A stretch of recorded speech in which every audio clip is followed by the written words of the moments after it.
जाकर के कथा जब शुरू हुआ तो अपनी आंख को बंद करके अपनी तालियों की सेवा देते हुए पूरी कथा में ताली बजाता रहा। पूरी कथा में लीन रहा, मैं किसी से बोलना न चालना। उसके बगल में गोस्वामी जी ने अपना डर जमा दिया।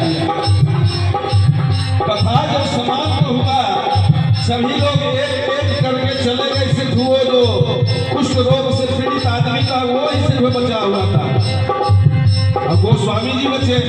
गोस्वामी जी सोच रहे हैं कि ये जाए तो मैं जाऊं, और वो कुष्ठ रोगी समझ रहा है कि आदमी जाए तब मैं जाऊं, क्योंकि हमको सबसे बाद में जाना है। गोस्वामी जी परख लिया कि वही आदमी है जो प्रेतों को रगेड़ कर मारता है, भूतों को मारता है। गोस्वामी जी उसके सामने जाकर खड़े हुए, बोले भैया मैं आपसे कुछ बात करना चाहता हूँ। वो आदमी बोला क्या बात करना चाहते हो? बोला आप सबसे पहले ये बतलाओ कि आप हो कौन? बोला कोई नहीं, मैं राम भक्त हूँ, राम कथा चल रही थी, राम कथा सुनने आया मैं।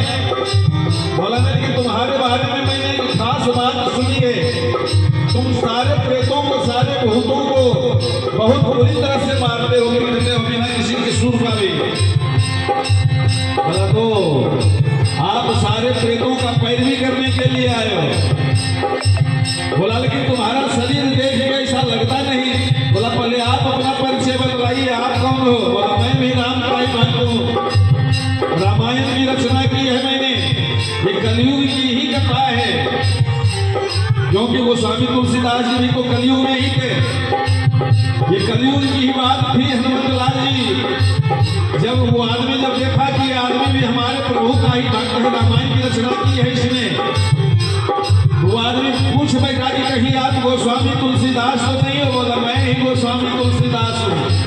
हनुमत लाल जी तुरंत अपने रूप में आ गए, हाथ जोड़कर प्रणाम किया, गोस्वामी जी से मिले, गोस्वामी जी को दर्शन दिया। गोस्वामी जी बोले देखो ये जो भूत है प्रेत है ये भी तो भगवान का ही बनाया हुआ एक योनि है, इसको तुम इस तरह बेरहमी से पीटोगे तो फिर ये लोग कहाँ जाएगा? इसको भी रहने का स्थान चाहिए। इसके लिए कोई तुम नियम अगर बनाना चाहते हो तो नियम बना दो।